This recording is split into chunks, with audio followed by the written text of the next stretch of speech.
मोठी बातमी सध्या समोर आली आहे। रेल्वे स्थानकावर उभ्या असलेल्या रेल्वे डब्याला अचानक आग लागल्याची घटना घडली आहे।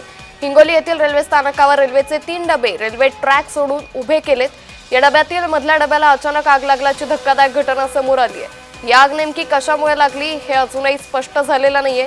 मात्र आगीचे लोट मोठ्या प्रमाणात या सगळ्या परिसरात पसरले। अग्निशामक दलाच्या वतीने आग विझवण्याचे शर्थीचे प्रयत्न सध्या सुरू आहे। सुदैवाने यात कुठलीही जीवितहानी झाली नाहीये। या रेल्वे ही मुख्य ट्रॅकवर नसल्याने वाहतुकीला कुठलाही अडथळा निर्माण झालेला नाहीये। रेल्वे डब्याला अचानक आग नेमकी कशी लागली आणि त्यामुळे आता या सगळ्या प्रकरणाचा तपास कशा पद्धतीने होतोय पाहणं महत्त्वाचं ठरेल। मात्र हिंगोलीमधून ही मोठी बातमी आपण पाहतोय। हिंगोलीमध्ये उभ्या असलेल्या रेल्वे गाडीच्या 3 डब्यांना आग लागली। मात्र ही आग नेमकी कशामुळे लागली हे अजून स्पष्ट झालं नाहीये। या आगीमुळे वाहतुकीला कुठलाही अडथळा निर्माण झालेला नाही। तर रेल्वे स्थानकावर उभ्या असलेल्या रेल्वे डब्याला अचानक आग लागल्याची घटना घडली। हिंगोली येथील रेल्वे स्थानकावर रेल्वेचे 3 डबे रेल्वे ट्रॅक सोडून उभे केले होते।